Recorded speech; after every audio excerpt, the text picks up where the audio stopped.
Coming up on the March edition of Disney News. Chaos arrives at Walt Disney World as all areas of the resort are closed. And I give you my opinion of Mickey and Minnie's Runaway Railway in Hollywood Studios. All coming up on Disney News.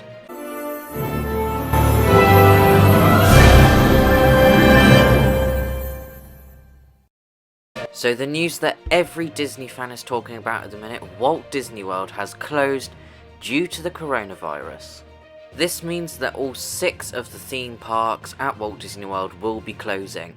So that is the Magic Kingdom, Ep4, Hollywood Studios, Animal Kingdom, Blizzard Beach and Typhoon Lagoon. Also in the list of closures are all of the Walt Disney World Resort hotels, Disney Springs, and any other Disney location like golf. The closure is scheduled to end on the 1st of April, but personally I think it's going to last much longer than that, especially because they're saying that the peak of the pandemic is going to be in May. The move comes after California banned large gatherings in their state, forcing Disneyland to close. Not long after Disneyland's closure, the other Disney resorts still open followed suit and closed. The White House also banned travel from mainland Europe. This included the UK and Ireland. You may know that Walt Disney World very rarely closes its parks, mainly due to hurricanes. In 2001 it did close to the unfortunate events of 9/11, but the park has only closed a handful of times, so the coronavirus closing down Disney for over half a month, potentially longer, is a sign that the coronavirus is not doing good. The United States does have a high level of coronavirus cases, with 6,500 confirmed cases at the time of recording. But like I said, April the 1st the parks are scheduled to reopen, but we could see this to be delayed as the peak of the coronavirus isn't due for a few more months. But I will update everyone on the situation regarding the coronavirus throughout my future videos. But now let's head over to Disney's Hollywood Studios for my review on Mickey and Minnie's Runaway Railway. So I was lucky enough to be there on the opening day of Mickey and Minnie's Runaway Railway. The parks were really quiet. I didn't ride the ride on the opening day, but I did go on the rides that are usually long wait times. They were surprisingly short. I only waited 20 minutes for Smuggler's Run and Slinky Dog Dash.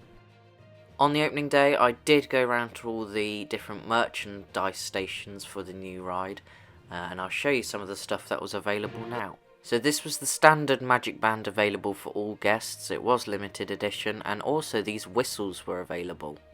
And here you also had the opening day art with some t-shirts, mini ears, t-shirts for all sizes for men and women, goofy hats, plush toys, the limited edition Mickey ear hat, and also travel mugs, t-shirts for kids.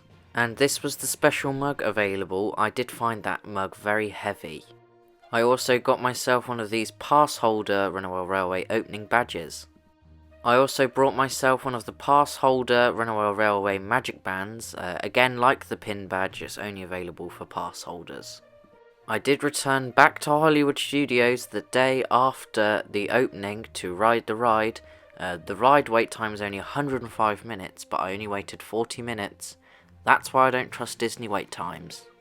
But at the end of the ride we got onto the pre-show, and this is the best pre-show I've ever been in.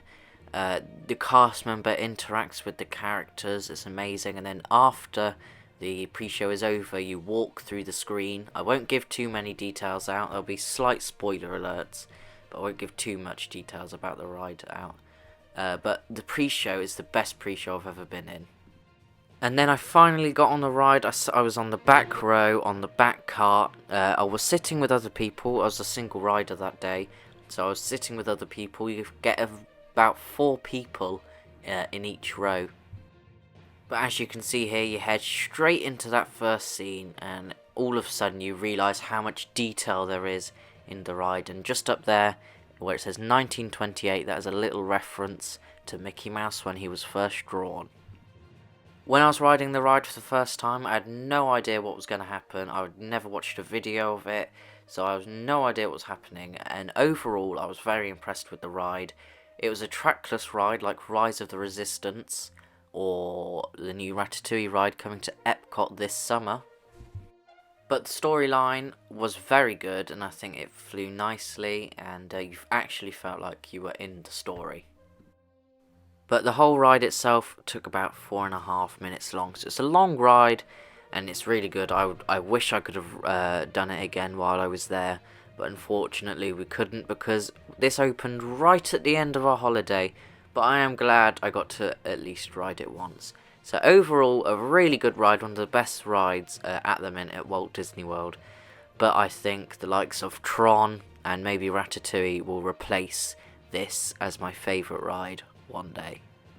So that's all for my review. I don't want to share too many details in case some of you out there want to ride it. As Disney World is closed, there's not a lot of news to share with you, so I'm going to end it here for this month's edition of Disney News.